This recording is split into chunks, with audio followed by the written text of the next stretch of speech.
Doctor rice Mustafa அவர்கள் எழுதிய எனது டயரியின் மறுபக்கம் நூலிலிருந்து தாம் பெருமை உணராத பெண்கள். ஒரு ஞாயிற்றுக்கிழமை பகல் 12 மணி இருக்கும்.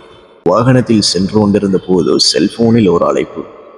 வயிற்றோட்ட பிரிவில் இருந்த 6 மாத குழந்தை ஒன்றுக்கு வயிற்றோட்டம் அதிகரித்து உடலிலிருந்து நீர் வற்றி கலங்கள் காய்ந்து மயக்கமுற்ற ஆபத்தான நிலையில் இருக்கிறது.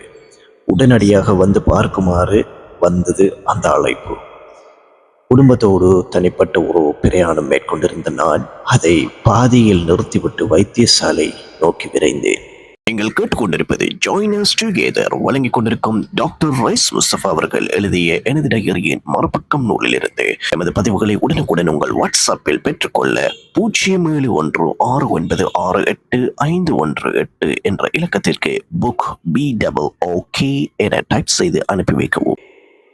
எனது குழந்தை இருக்கும் நிலையை என்னால் பார்க்க முடியவில்லை டாக்டர் என்று விரல்களால் கண்ணீரை துடைத்துக் கொண்டு சொன்னார் குழந்தையின் தந்தை.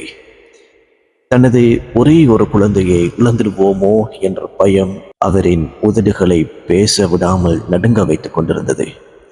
6 மாதங்கள் நிரம்பிய அழகிய பெண் குழந்தை வயிற்றோட்டத்தால் காய்ந்து போய் உயிரை தக்க வைத்துக் கொள்ள தடுமாறும் காட்சி கல் நெஞ்ச கொண்ட மனிதர்களின் கண்களை கூட கசிய வைத்துவிடும்.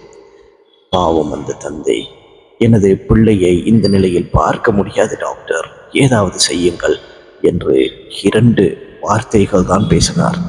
அதே நேரம் கசிந்து கொண்டிருந்த அவரது கண்களும் அவரின் முகத்தை மூழ்கடித்திருந்த சோகமும் என்னுடன் பல 100 வசனங்களை பேசிக் கொண்டிருந்தன. குழந்தை நமக்கு மீண்டும் கிடைக்காதோ என்ற எக்கத்தில் இருந்த அவரின் உளநிலை என்னால் உணர முடிந்தது.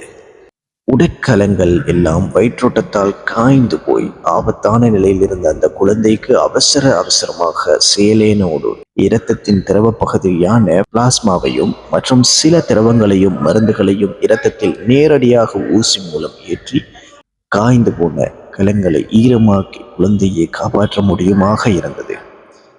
சிறுவர்களுக்கு அடிக்கடி ஏற்படும் நோய்களுள் வயிற்றோட்டம் மிக முக்கியமான ஒன்று. கொலாரா முதல் சாதாரண வயிற்றோட்டம் வரை பலவித வயிற்றோட்ட நோய்கள் சிறுவர்களை பீடிக்க முடியும். இதனால் தான் எல்லா வைத்தியசாலைகளிலும் சிறுவர் நோய் பிரிவுகளில் வயிற்றோட்டத்துக்கென ஒரு தனியான பகுதி இயங்குகிறது. சிறுவர்களின் உடல் நிறையுடன் ஒப்பிடும்போது அவர்களில் இருக்கும் நீரின் அளவு அதிகமானது. அவ்வளவு நீரும் அவர்களுக்கு தேவையானது.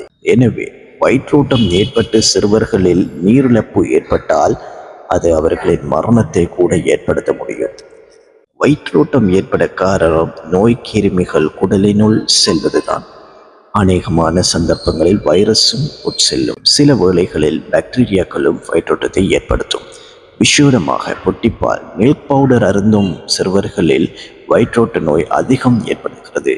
இதற்கு முக்கிய காரணம் வீட்டில் உரிய முறையில் பால் தயாரிக்கமேயாகும்.